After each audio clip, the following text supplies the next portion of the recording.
Hey everybody, welcome to Creators of a Different Beat, presented by Changing Lanes, the official podcast of BMW. So my name is Jonathan. Hi.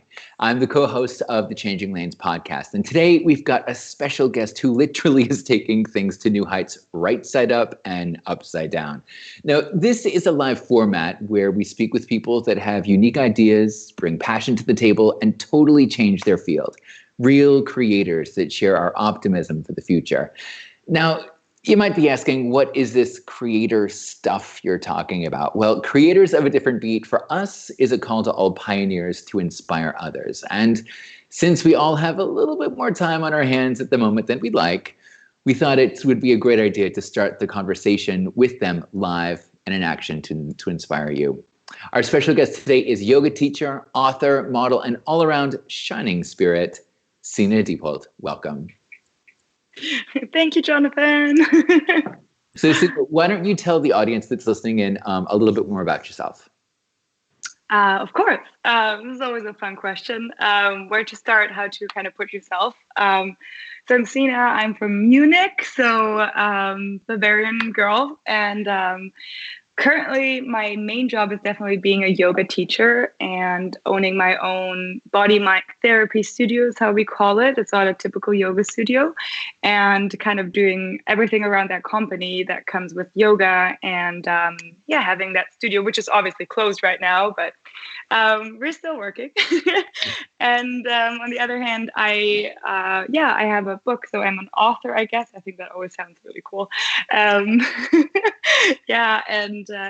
I used to model. I guess I still model, not as much anymore because it has shifted a lot. And I teach bar, so I also teach like physical workout, so less the yogi, so more like the actual workout. And I come from a dance background, so this is what I do. So it always kind of shifts from, that's like mostly the answer to the question. And then, I love reading. I love being outside, and I love being with my friends. And right now my obsession is puzzles, just on the side note. Oh, wow. So what puzzle are you working on right now?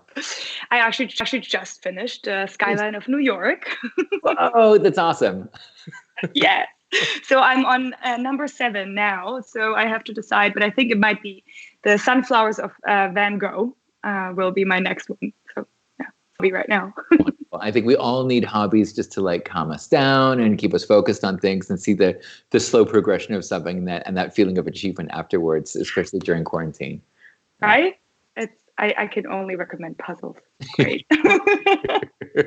All right. So for the viewers watching live, now is your chance to send in your questions to Sinah, and we'll try to answer as many as possible. So ask away, no matter if it's a general question about yoga or even personal questions. And we're doing something new. We already asked the BMW followers on Instagram a couple days ago and got a ton of great questions in. So let's start with the first half of Q&A right off the bat. So Blackblood087 asks, what is yoga? Well, what a great question, because I think everybody's heard it and everybody has like a certain picture about it, but usually it's fragmented. So it's just a tiny part. So usually when we think about yoga, it's what we see in our eyes, people doing basically contortion, doing like weird movements, and then being in a class space and stuff. So this is a very Western view of yoga, but actually it's a science. So it's a science, and it means yoga is Sanskrit, which is an old Indian language for united or unity. So it's basically about uniting. But what does it unite? It unites body and mind. So something that we also in the West often separate, right? So sometimes, you decide from the head and then from the heart, and they're not really, united. They're not working together. And that kind of, it makes things difficult sometimes. And it also unites you with others and with our planet. So basically makes you, it's a science to bring you back into harmony with your inner world, with your inside, to live a more harmonious life with the outside.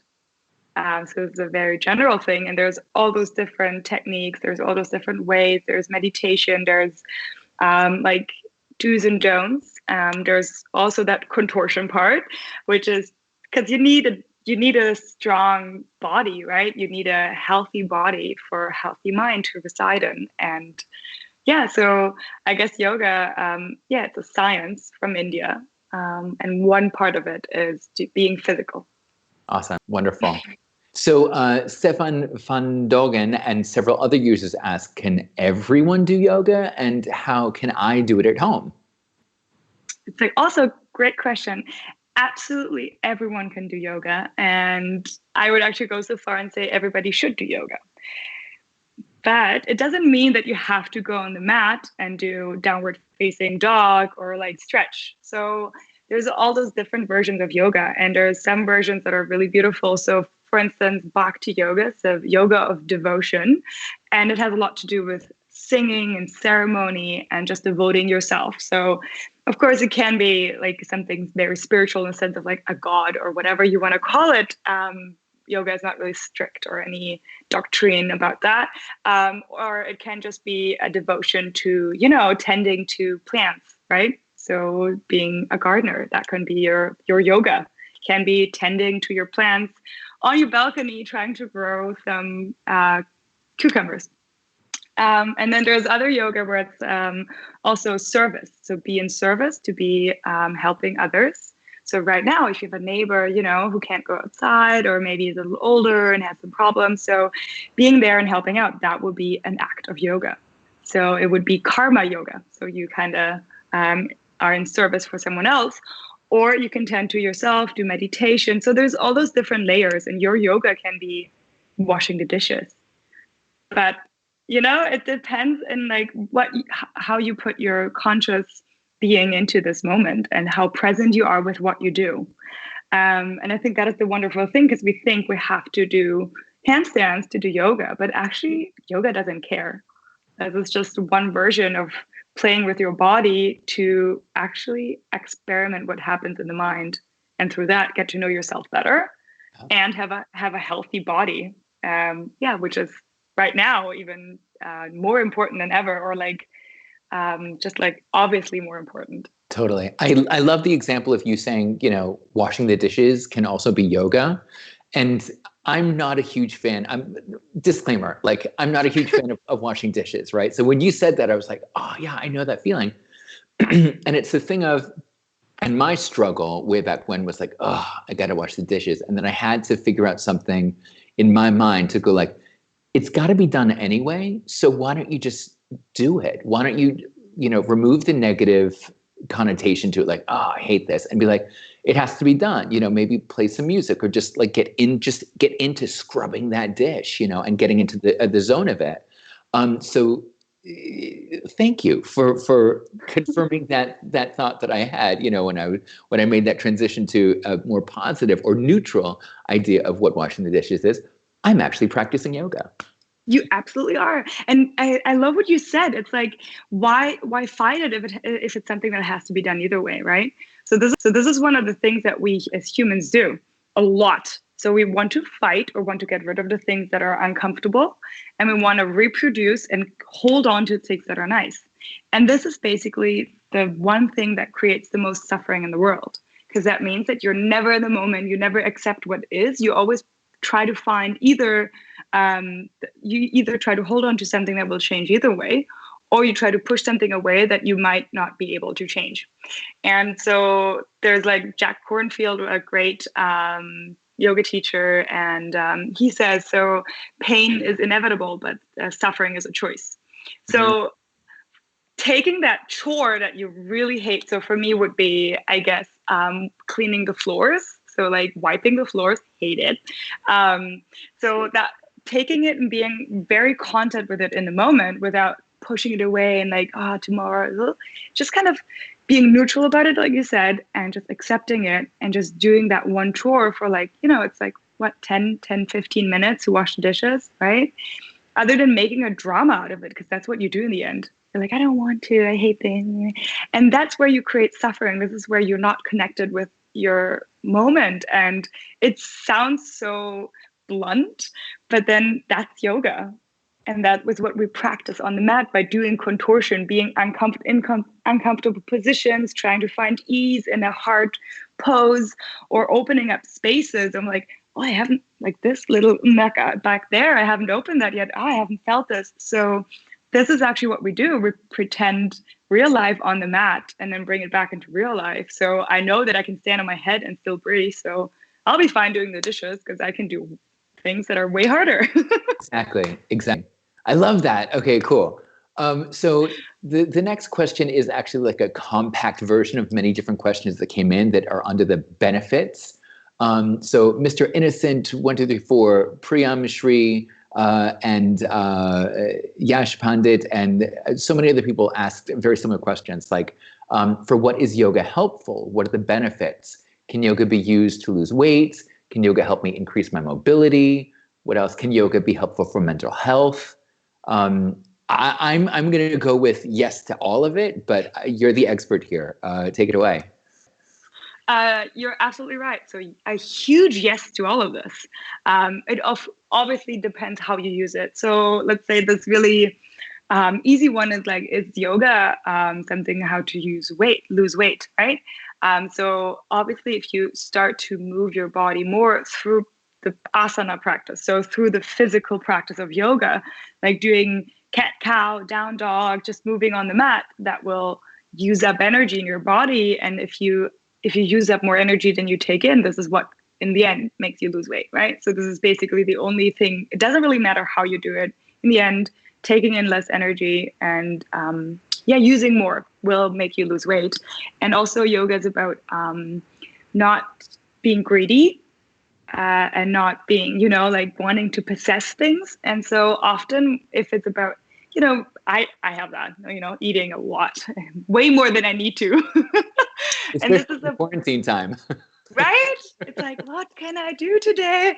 Well, eat a whole bag of chips or an ice cream bucket and this is also a way of practicing yoga to be aware of, do you really need this? Is this covering up something, or is it actually something that I'm just enjoying and knowing that it's probably long-term not really a profitable thing to do, to eat ice cream every night? But it can also be something very nice if it's occasional. And that is also a practice of yoga, to get a healthy relationship to food, which then turns into being you, right? And having a healthy relationship to your body by moving. And that will end up losing weight just because you have a better connection to your body and you have less cravings for also unhealthy stuff. Like, I don't know, I can't really eat unhealthy stuff in that sense anymore as much as I used to. Of course, I still do. Just because I have that connection, I know I feel horrible afterwards. And I don't want that feeling because I have like this the body that is really vibrant. And so when I keep that energy up, so this is, that helps a lot with yoga and that losing weight idea. Awesome. Mamin FRT says, when I study, I lose my concentration. Can yoga help me there? Oh, yeah, I love that question. This is awesome. Yeah. Absolutely. So, there's actually an 8-fold path in yoga. So Patanjali is one of the yoga fathers, I guess, and he wrote this book, the Yoga Sutras. And so there's 8 limbs of yoga, the Ashtanga. Yeah? It's just all Sanskrit words, really beautiful language. And basically, so there's all those different ones, and one of them is just asana. So one of them is moving on the mat. And actually there's one that is concentration. Because in the end, our mind is so fast, right? So if I want to just do one thing, especially nowadays, right? Because there's so much input coming, it's so hard to stay focused on one thing. And this is basically what meditation does. It makes you focus on one thing. And it's not about not thinking, because basically that's not impossible. It's not about, just being like a floating yogi and being, enlightened or something. So it's actually staying concentrated and staying present and not running away with your thoughts. So having a meditation practice, and just like 1 minute before you maybe start, or if you start to feel that you're not concentrating anymore on what you're supposed to be doing, just taking a step back, taking a deep breath, and just focusing on your breath for just 1 minute, and just to refocus and coming back.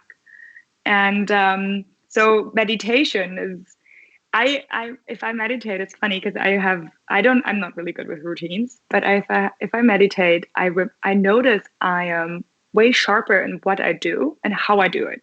Yeah. So I'm more, it's like, it's hard to explain because sometimes I have pictures. So if I draw something, the outline is kind of frizzy and kind of like, this is how it sometimes feels.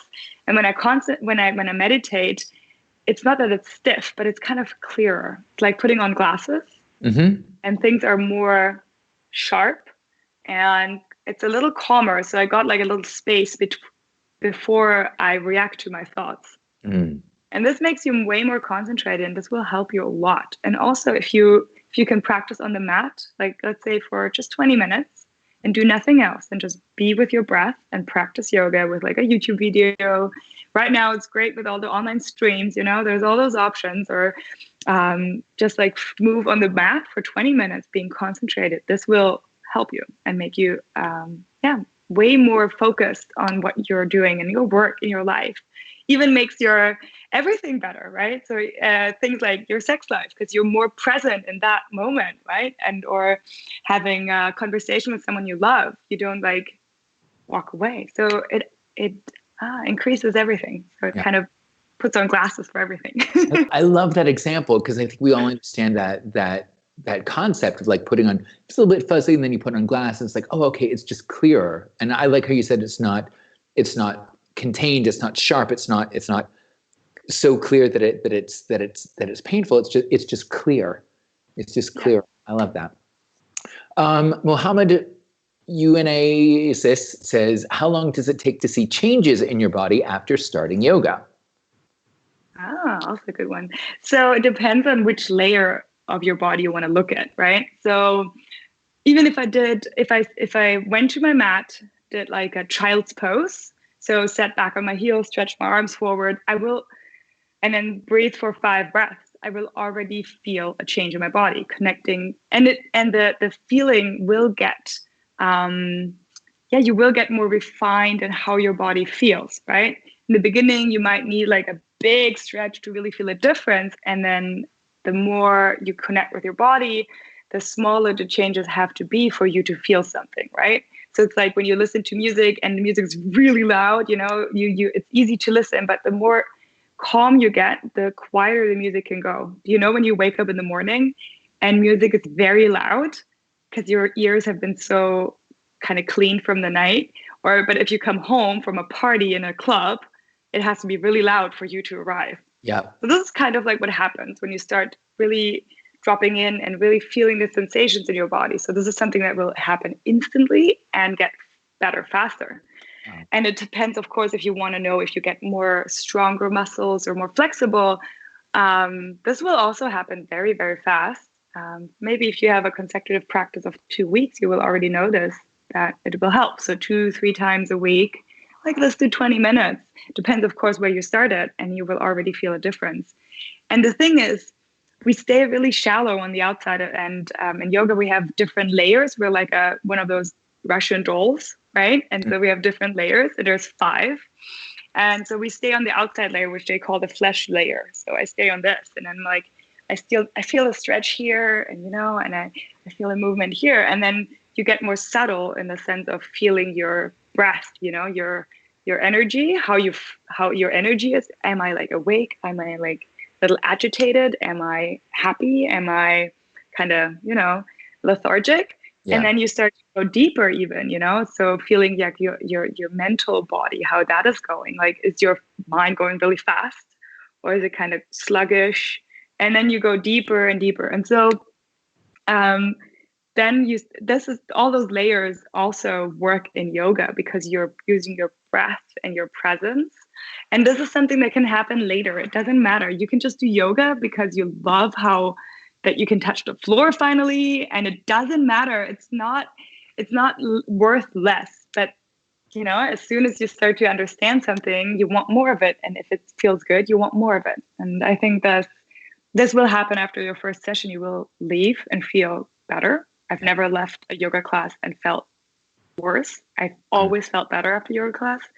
And I think this is why everybody keeps coming back. Because if it's a normal class or meditation, you always feel better afterwards. And why not do something that Exactly. You will be happier and softer and more calm, and but also more energetic. And so you will feel it after the first class. Well, to segue into the next question, Shikar7122 says, how can I start doing yoga? That is a great question, because it is so hard, right? Starting something new. Yeah. Especially when you're an adult, and then there's all those expectations, you don't really try things anymore, But and I have people like taking like a random YouTube video, and it's kind of like a not super beginner, and then they're like, oh, I couldn't do it. And you're like, well, if I tell you to do like a somersault in the air backwards right now, you'd be like, are you kidding me? And it's first, just start. It doesn't matter, right? You don't have to wait for a certain moment. And then just also give yourself some space to maybe not be perfect, to not know right away. There is no perfection in yoga. And your yoga can be, as we said, you're washing the dishes. But if you think of the asana, this is mostly what we think of, right? The physical practice of yoga is going onto your mat, doing on all fours, and just doing a few spinal movements and just breathing. That is a great start. Going to a beginner's workshop at the local yoga studio as soon as they're open again. Or also, there's so many amazing online videos, but also keeping this responsibility, because I sometimes have people following a class online, and I might not be teaching it, so it's like a recorded one on YouTube or something, and then I get a message saying like, I have a sore knee, and I'm like, yeah, but then just don't do the things that hurt your knee. Yeah. So don't be afraid, just go for it. You will feel better. Just close the door. Nobody has to see it. And it's not about that. No one cares. It's a work in. It's not a work out. It's like a... Oh, I love that. Oh, say that again. It's a work in, not a work out. Yeah. Oh, wow. Yeah, I totally get that. Yeah. Yeah, that's awesome. You know what? Yoga doesn't care how you look. Yoga doesn't give a... if you can touch your toes. This is what we've made of it, to have barriers, to think that we might not be suitable for it. One of the greatest spiritual minds in our world today, Deepak Chopra. Absolutely adore this man. I do his meditations. I read his books. He's written over 80 books. He's insane man. I think he sees the Matrix. He doesn't see the world. He's like... also very spiritual movie, by the way. Everybody should watch The Matrix and like see it from a spiritual point. Great. And so he had sometimes on his Instagram channel posts videos of him doing yoga, and he's an incredible mind. But his yoga really not something that is postable in like a sunset on Instagram, right? But that's not what it's about. And if that happens, of course, you see all those skinny yoga chicks, and you think that you're not like that. And I 100% relate, because you're like, the Lululemon pants don't look as nice on me, and and I think this is an image we've created in our Western world around it. And of course, I feed it also to a certain extent, which I'm well aware of, and definitely something that opened doors for me, that I don't know, that I am more good looking in the yoga sense, because people enjoy that. But just to keep coming back to that's not what it's about. And that yoga just is there for you and doesn't want to change you. Yeah. Sticking with that work in and not work out, work is in with you. And also because we are inside. The last question is from Lee In. Oh my goodness, so many ends. And they ask, how does yoga help during quarantine? That is absolutely perfect question, because it helps tremendously. I feel like all the people practicing yoga have like a head start when it comes to coping with this situation. Just because I feel like it's an incubator for my yogi skills, because it teaches me absolutely everything in like a combined version of what yoga tries to teach me. Going inside, that everything is already there. Like, So everything that you kind of want to possess from the outside, what you define yourself through the outside, is everything that can be taken from you, obviously, right now, right? So if you build, putting aside, of course, that having to pay your bills and maybe being afraid that, your business will go down. All this is a different. This is a different layer. This is kind of like the part of society that we have to kind of circle out. But if you think of your happiness and your well-being in that situation, your body and mind well-being, yoga helps you in that sense of kind of coming back to what is. Because we spiral, we panic, we create fears, we create suffering again of trying to change that situation, even though we probably can't, right? So yoga gives you an option to like look inside. So what is actually going on? Yoga gives you a way of like observing, to kind of detaching and not being completely caught up in your thoughts, because the spiral, it's really painful and it's really hard to get out. And I've been there. Gosh, it's not like I'm not. I've spiraled, and I just still do. But it feels like I have the tools, the techniques through yoga to kind of come back and then put on the glasses and see clearly what is. And of course, I am worried about my business, or I'm worried about people I love. But then what does worry really help? It only creates pain and also negative impact from my immune system inside of me. So I'm the one suffering from it. So if I calm down, if I take a deep breath, this is where I can come back into my power and act. So I can come back into hopeful being. And this is where I strive. This is where I can help others. This is where, the situation completely changes, and I can take back power other than being a victim and powerless. Mm. And yoga gives you the tools to realize what you can do, how to get out of that victim state, and kind of detaching from all of this craziness through practicing, through connecting with your body, through meditation, through calming, because you can't really get yourself out of or act or adapt if you're in fear, if you're in panic mode. And so I think this is something that's been incredibly helpful, and just to use those skills that I've practiced in my yoga, and take the time to go more inside and go more in time, and then kind of accept what is. And that's been really, really, really helpful. And also the streams. So we've been doing lots of online yoga streams and having all those like-minded people. And it's so powerful. Connecting, like we had a yoga festival with my teacher who's in Philadelphia in the US. And so there was people from all over the planet, teachers from all over the planet, connecting, over 100 people practicing together. And everybody was at home on their screens, alone in their room, but you could feel the energy. You could just knowing that there's 100 other people practicing the same practice right now, being devoted, really wanting to be in balance again. And this is just powerful, and it gives so much hope. And so this is how yoga helps me so much, and I can only recommend. Now is the time to start yoga. Awesome. So that was the first round of questions. And if you're watching during the live stream, we still have a second round of questions at the end. So make sure that you pop your question in, and we'll try and answer it as best as possible. So let's talk a little bit about you. When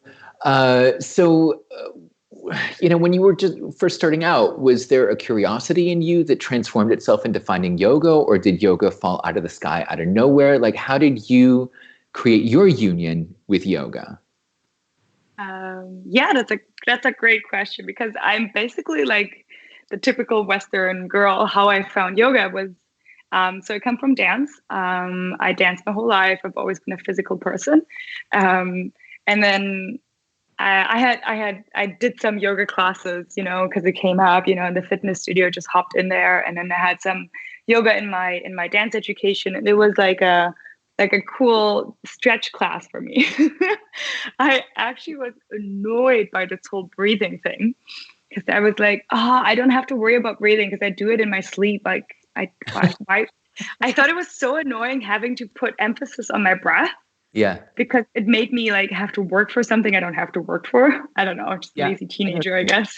I know what you mean. Yeah. Yeah. Right? So like I wanted to forget it again, that I don't have to put attention on my breath, because I just didn't like that feeling at all. And so it was like, yeah, cool stretching class. You know, I was from being a contemporary dancer, like handstands and all this stuff was kind of fun, and doing like tricks. And so it was absolutely nothing spiritual. The word God, ugh, I was like completely appalled. I didn't like the word at all. Like it definitely took me a few years to make my peace that, number one, it's just a word, right? It's just a sound. And that it is just a representation of something that can be named any kind of way. And then, yeah, I don't know, I kind of fell into it. So my teacher from my dance education, yoga teacher, she asked me if I could sub her classes, even though I did a horrible exam. She's like, I know you can do better. So you can sub my class. God. And so I did.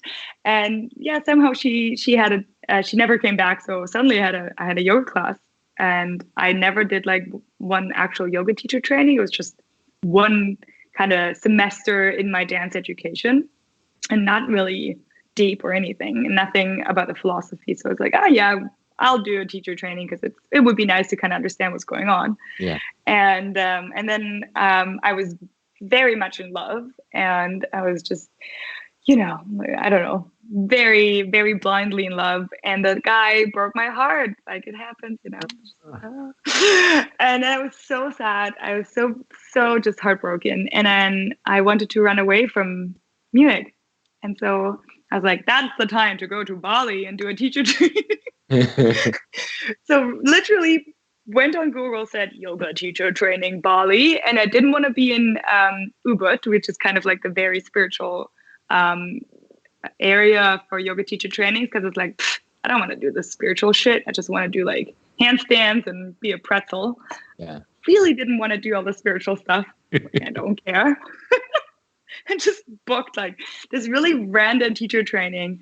I think I didn't even read the whole website. I don't know. It was just good timing. It was on the beach, and it had vinyasa in the word. So I was like, that's awesome. I'll do that one.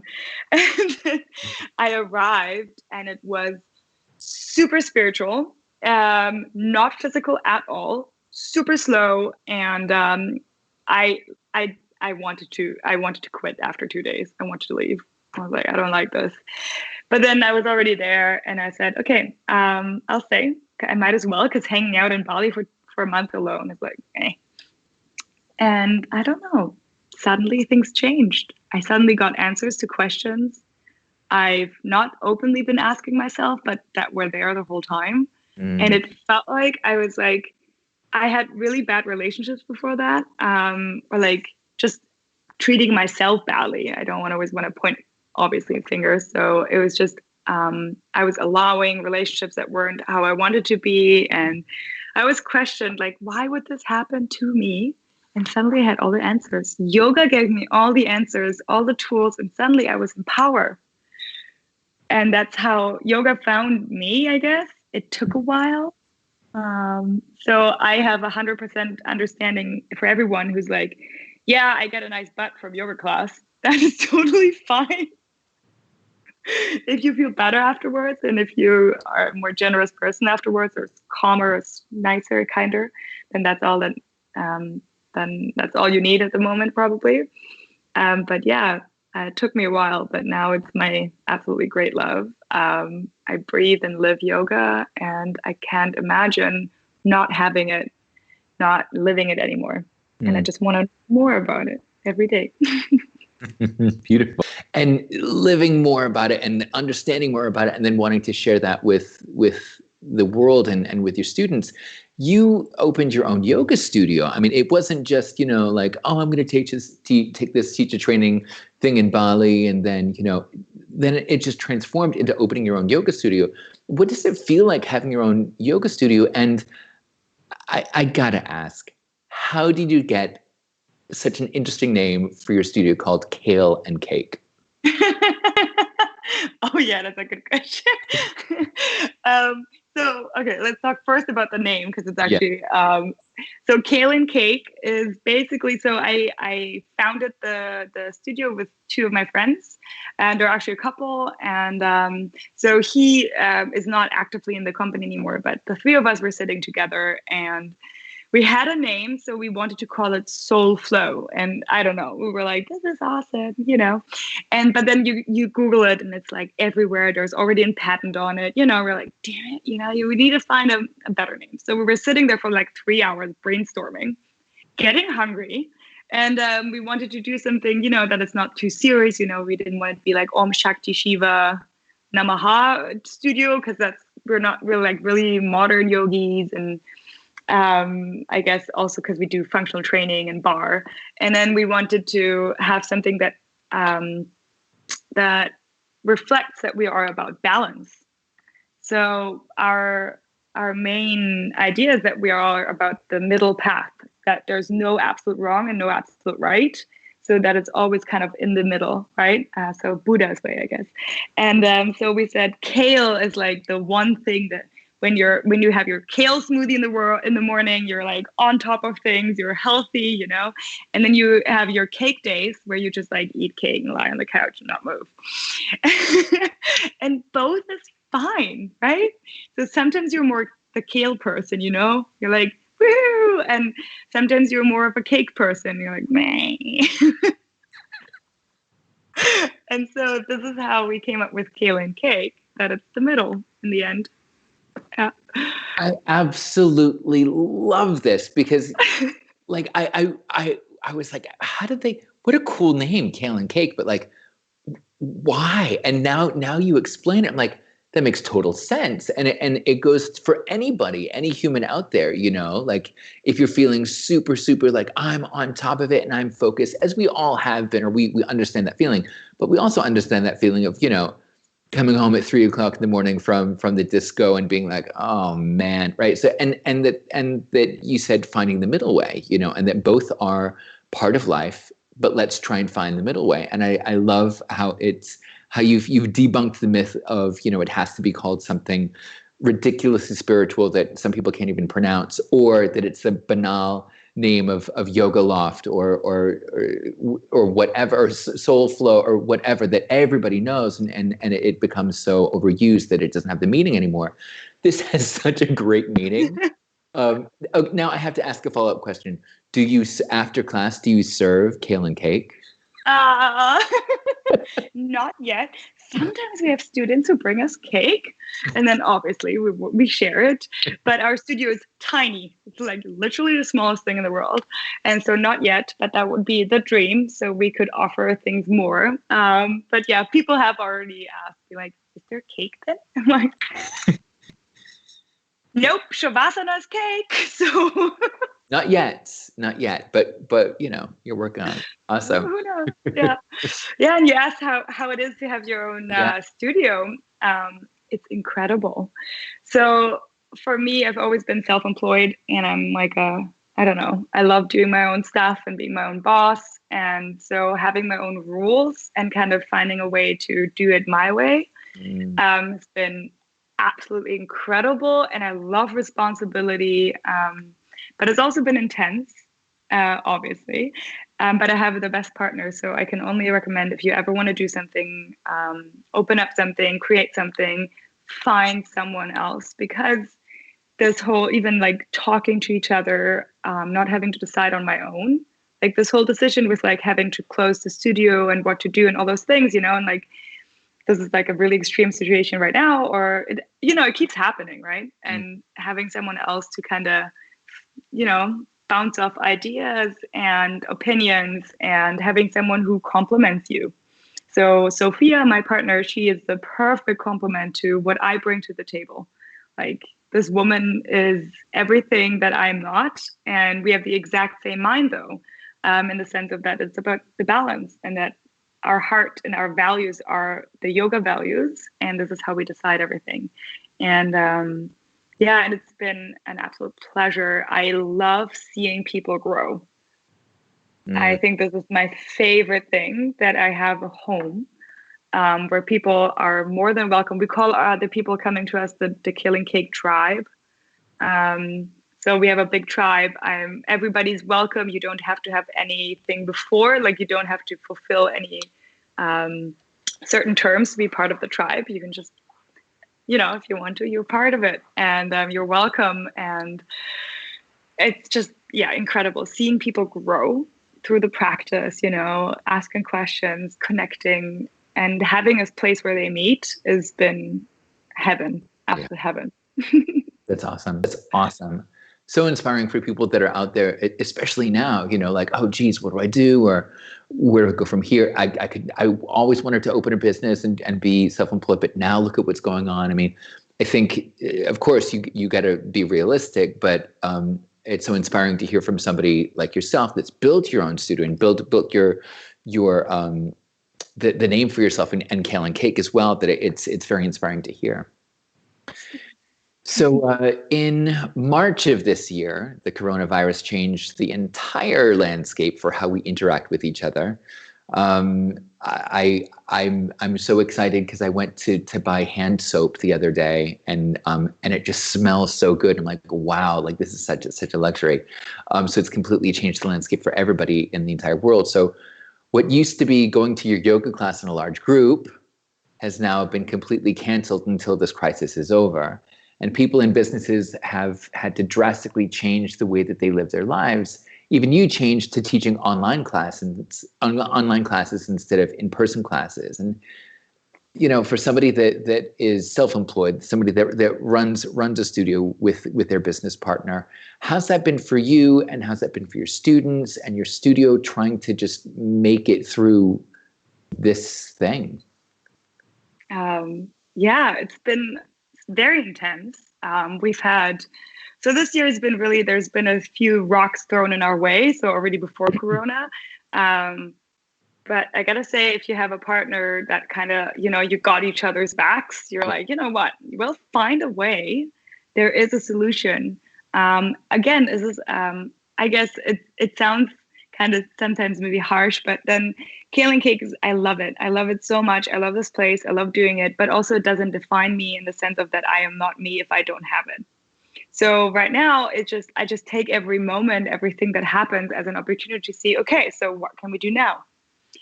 But of course, there's an option of not succeeding, of not pulling through. And yoga helps me of accepting that and being like, you know what, if that happens, I know there's another path. So there's this huge trust that this will be fine. It will be fine because I have my tools. I'm connected with people I love. I have the absolute ridiculous privilege to have a safe home, right? So this is like the base, trusting that universe. I call it universe, right? You can call it soul, God, Brahman, whatever it is. But for me, I have this deep, deep trust in the universe. I have this deep trust that things happen for a reason and not everything's great. But every dark side have a light side. So there's always a balance, right? And so it depends on how I react or how I look at the things and what I make out of them. So we reacted very, very fast. So we closed our studio actually before we had to, just because we said it feels weird right now in this situation, cramming 15 people, 20 people into this tiny space, and just kind of like this really weird sensation before we had the shutdown. And that was such a hard decision. Like I was in so much panic. I was like, I felt this whole like, what am I going to do? This kind of tight feeling in my chest. But as soon as I talked with Sophia about it, I know I'm not alone. So this already helps. And then I know that we have the skills to like create something out of this. And then we got each other. And then this helped a lot. And then being like, okay, what else can we do? And this online thing, it worked so well. It's great. And it's such an opportunity because suddenly our studio can fit more than 20 people. I think our max was 125 or something in one stream. That was absolutely amazing. Yes. 6 times as much just from an online stream. Yeah. Yeah. Oh, that's awesome. Yeah. And it's great because now I get all those messages of people saying, oh my God, I've been wanting to practice with you, but I live in Hamburg or I live in Zurich, and then now I can finally practice with you. So it's an opportunity. Everything has a dark and a light side. Everything, absolutely everything on this planet. And it is the same thing, though. So inhale and exhale. You can't always inhale. You can't always exhale. You need the change. You need the mix of it, right? And all the areas in between when they change in and exhale. So kind of having the acceptance that every darkness has a light side. And of course, I can now worry about that other people might not have the privilege that I have, or I can just accept that I am in this privileged position and see what I can do to be in service. So my service is to give people yoga because this is my language. This is what I'm passionate about, is I know that helps people. So finding a way to keep offering that. And then there's a path. If you do something you really love and it comes from the heart and it's about service, it works. If you're just about looking for increasing the numbers on your bank account that have no meaning if it's all about those numbers, because that's just the means to an end. It's just energy. Yeah. Then the universe will not open up and help you out because you're not aligned, you're not in balance, you're not connected.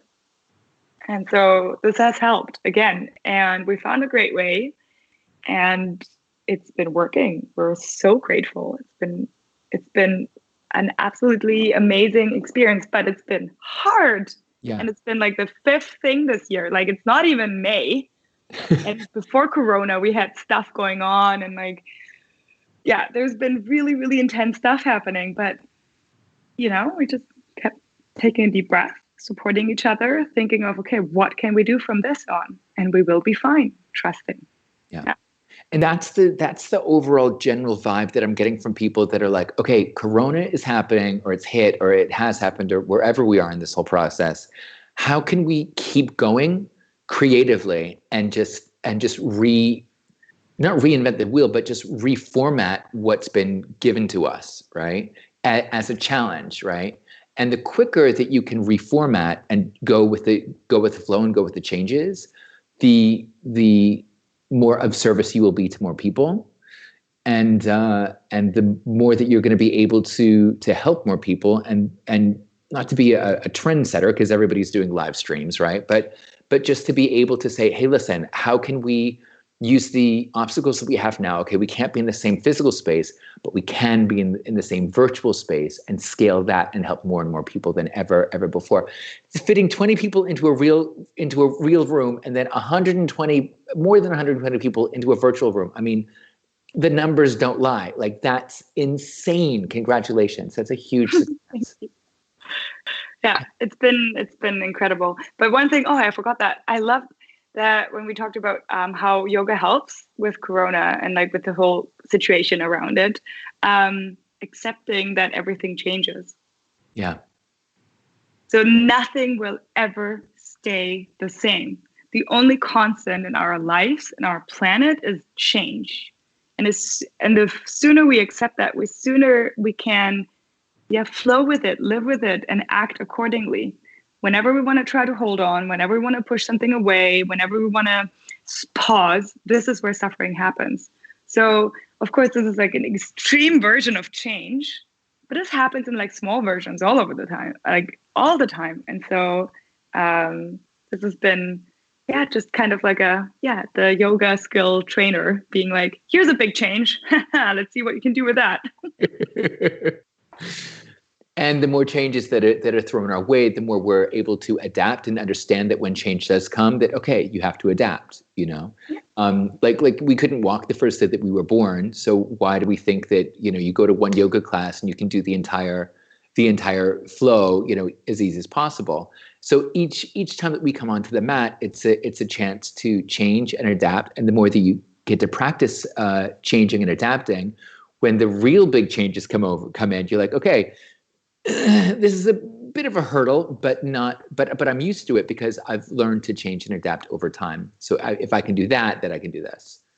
Absolutely. It's like when I say you have never practiced yoga, let's do like a hardcore flow and contortion, foot behind the head. You're like, what? If you practice for a year consecutively doing slow changes, adapting, feeling, moving, and then suddenly you stand in your handstand, and then you're like, I just needed some time. It's just about learning it and then adapting and being present. It's, yeah, absolutely 100%. You said that beautifully. Oh, thank you so much.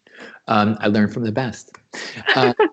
So speaking about asana and the poses, so for the people at home, I'm really excited about this.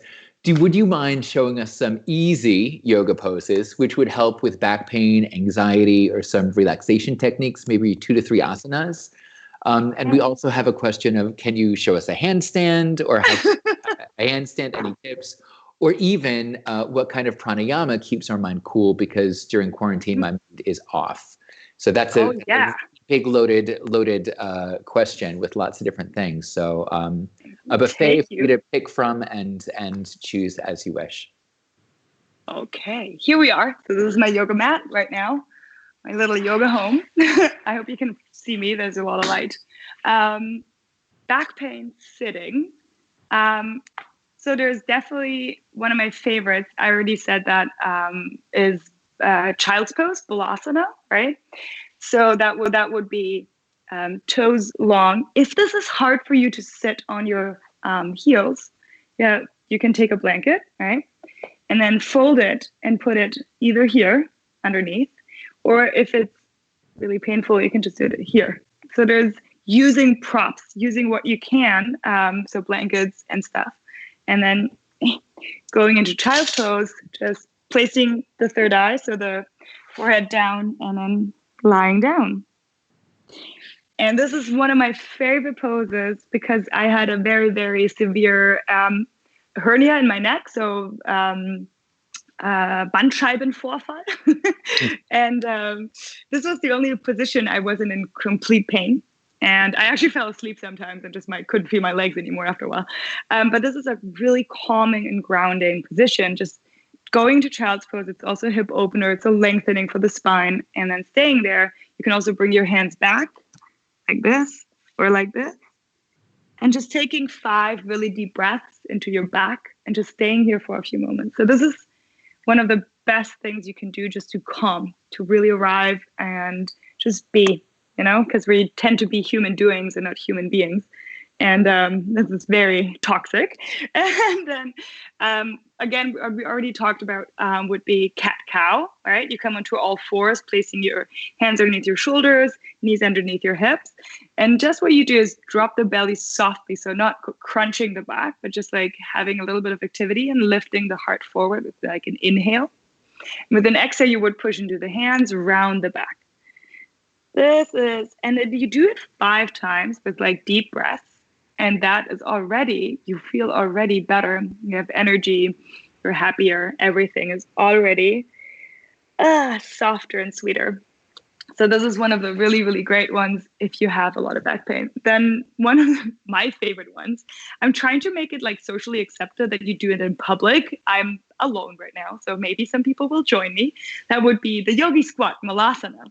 So it would be the one where you sit down here, have the hands here. Obviously, this is not possible for everyone, which is absolutely no problem. So you can either also do this one, just kind of sit here. But what it is about, it's about getting like a long spine, shoulders down, kind of softening the hips. Maybe you're even sitting down, maybe on a block, just doing like, But this opens up your hips. This is great for your spine, for your back, if you have back pain. So this is also a great one. So those 3 are this super simple, right? It takes a few minutes. Just do it for a few minutes. Just doing like 5 breaths each, and then see how you feel. If you feel, tired, or if you feel overwhelmed, just put it on the side for a second, and then just do those 3 asanas. So child's pose for 5 minutes, 5 breaths. Cat-cow, just connecting the breath with the movement. Inhale would be cow. Exhale would be cat. And then just sitting in malasana and just kind of moving around with the hips for 5 breaths or longer, and then see what happens. And it will change already. And the pranayama, so the breath, one really great one would be Nadi Shodhana. So Nadi Shodhana is an alternating nostril breathing. And so you inhale into the left, exhale right. So I always imagine like a cooked spaghetti, and it's in my nose, and I do this. Just like a picture. So you like, because you use your fingers, so thumb and your ring finger on your nose, and you close the right nose. Yeah, perfect. And then inhale through the left. And then close the left and exhale through the right. And then you inhale through the right. Switch and exhale through the left. Inhale through the left. Switch, exhale through the right. Inhale through the right. Switch, exhale through the left. And then release. So usually we start with inhaling through the left and also end with exhaling through the left, because we tend to be more on the active side, which is the right. And this pranayama, the nadi shodhana, or the alternate nostril breathing, it brings balance into our body. So this is one of my favorite pranayamas, which helps you just to kind of come back into the now, balance yourself, and also energize yourself without interfering with, because pranayama can be very intense. So this is a very soft version. Yeah, I think that would help a lot. Wow. Like I already feel, after just doing those couple breaths with you, I already feel like a clearer head. Like you know, when you have like the beginning of a headache and then you pop an aspirin, like that moment when you feel like the aspirin's starting to work.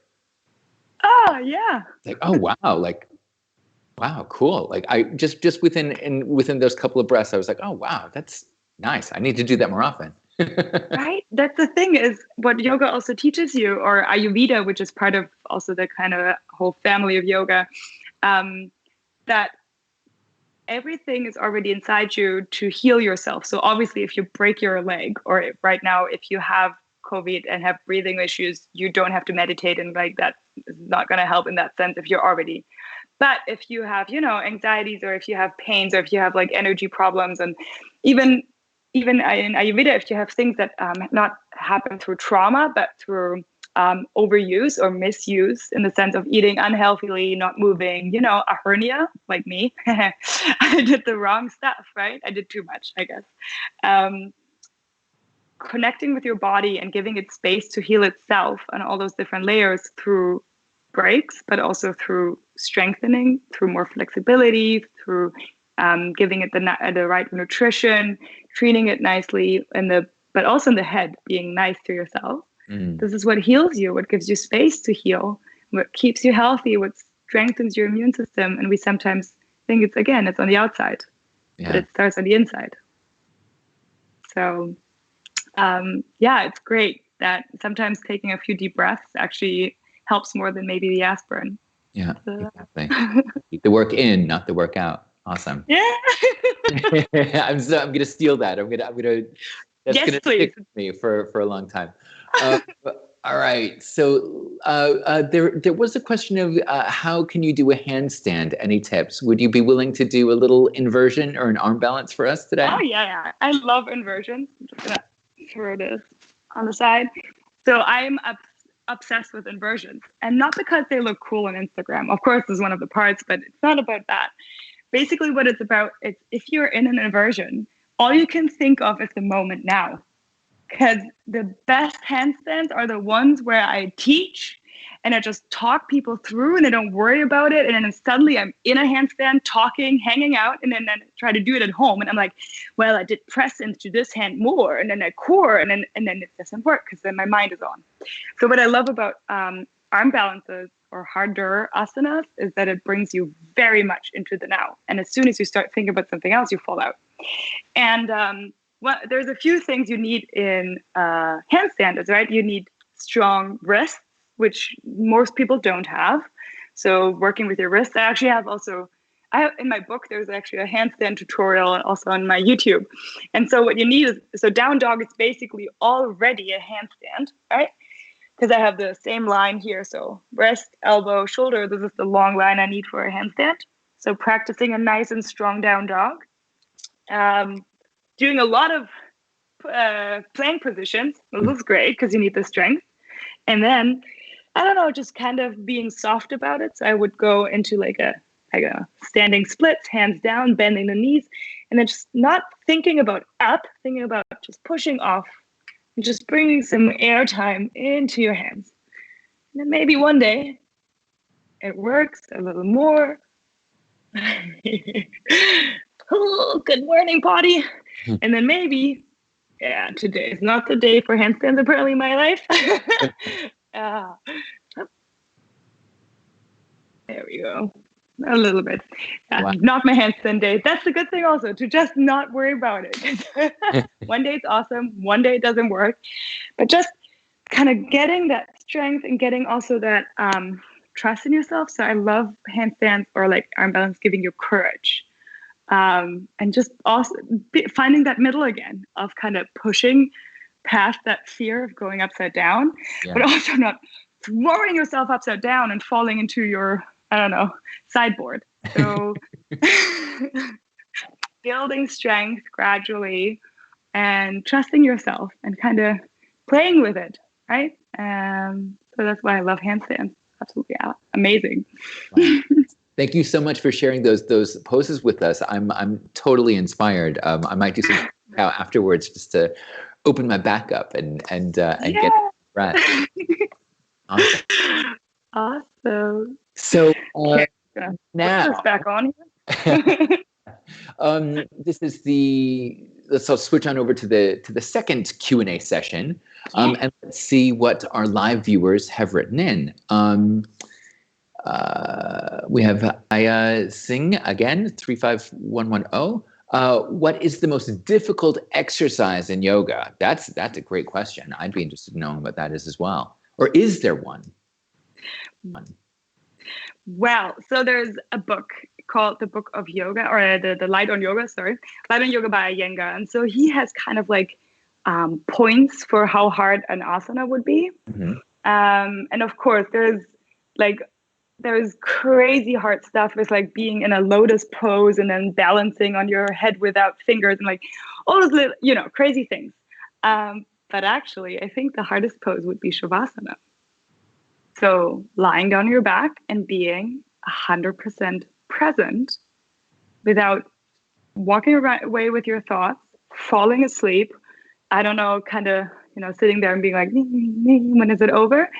So usually they would say Shavasana is actually the hardest pose to do an actual Shavasana. I used to do my to-do list in my head when I started yoga. I was like, I hate this lying around. So great, I use it to do my to-do list.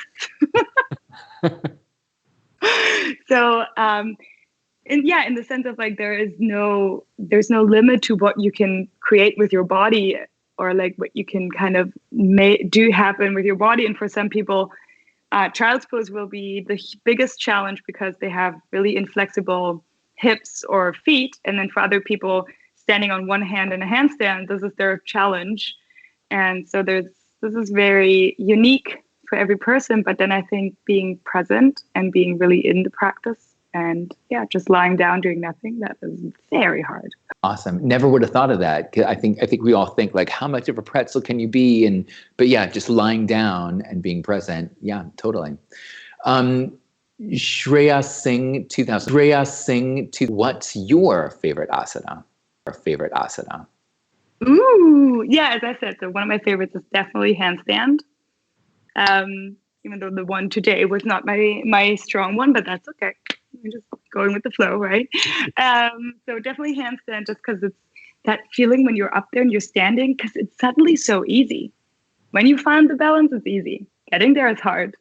I think that is just also a metaphor for life. And so this is one of my favorites. And I guess, child's pose, just because I'm not a really grounded person. I'm more of a, I don't know, fast and like twitchy, and I tend to be more Pitta and Vata when we come into Ayurveda. So very airy, very fiery person. So I love ground. So going to child's pose is basically how I start every practice when I do a self-practice at home. Just coming into child's pose, kind of grounding, arriving. And it doesn't matter how many times I've done it, it's always like home. Beautiful. Speaking of coming home or going away and then coming home, one does that in, for example, a car. This segue is it's really cheesy. So is it possible to do yoga in a BMW? Says AO770 and several others. Yes. So obviously it's possible, especially like sitting a lot when you like drive a lot, you know, we come into that, I call that the T-Rex position, you know, Yes. the T-Rex, right?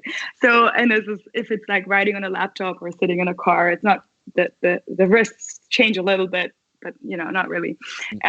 So one of the main things that happens, right? It depends. It's like you're really tight here, so your neck is really tight. So I would say one thing you can do, maybe not while driving, you know, but after, is you grab behind and grab the upper arm. Mm-hmm. I'll do this with you. Yeah. Yeah. So you kind of with your, this really opens the chest, right? I love this. So you would get really tight, really tall, and then drop your ear to the arm that is grabbing. Oh, wow. Yeah. Oh, there's some space for flexibility there. I love it. And this just kind of opens everything. And then coming back, maybe dropping the ear to the other side, just kind of feeling the sensation, how it changes with one arm bent on the other one. Yes. And then you can switch it. So grab the other arm and then just feel that. And this is not a big movement, but you will feel right afterwards just kind of being like more upright. Yeah. Kind of reversing that kind of shoulders forward, just reversing it by rolling them back, just kind of grabbing behind your back. You can even grab opposite elbows and then just kind of reach up, because it also gets you out of that hunched position of like the tucked tail. Like 6 feet tall now. This is great. Yeah, and then just doing the neck from side to side, just kind of opening the sides of the neck, because this is always tight, and then breathing with it, and then you will feel recharged. Super easy. Super easy when you have like a long drive, you know, or stand in a traffic jam. Yeah.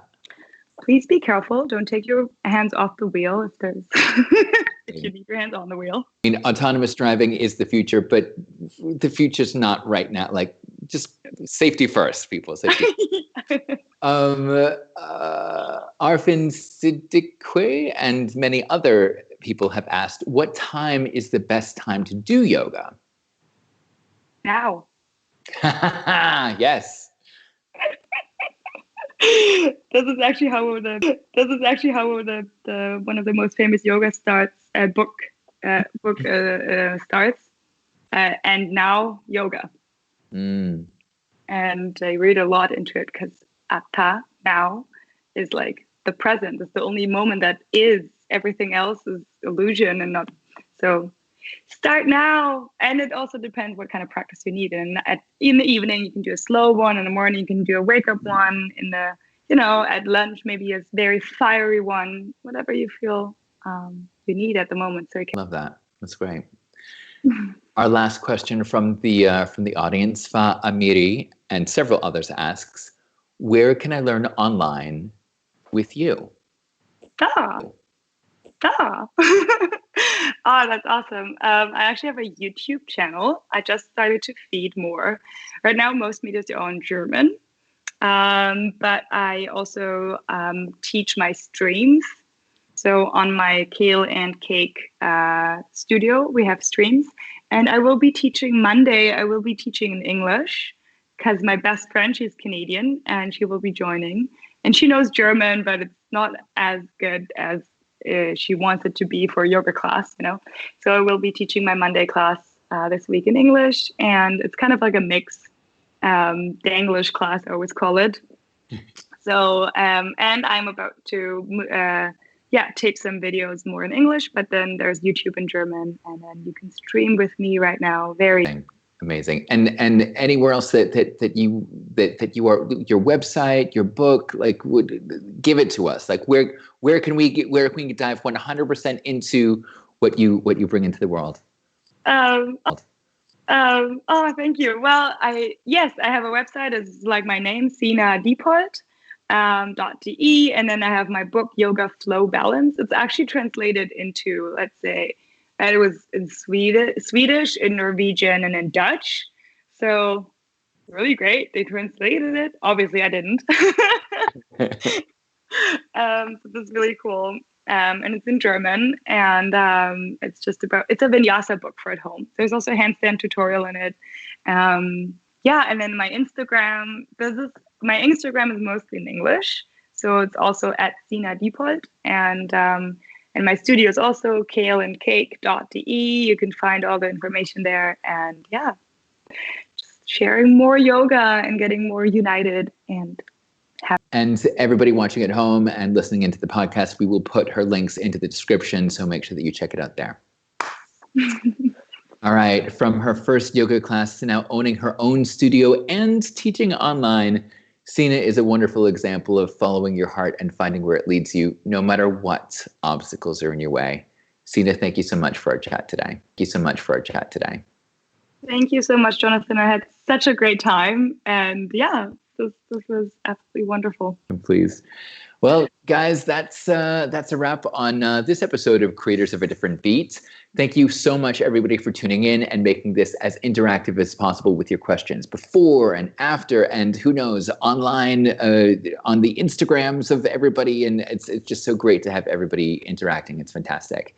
So now, if you want to relive this conversation again, then make sure to tune in to the Changing Lanes podcast, the official podcast of BMW, available on Spotify, iTunes, Google Play, and wherever you like to listen to podcasts. This interview will also be available on the Changing Lanes podcast, so look out for it there and subscribe. I'm Jonathan, and this has been Creators of a Different Beat, presented by Changing Lanes, the official podcast of BMW. See you next time.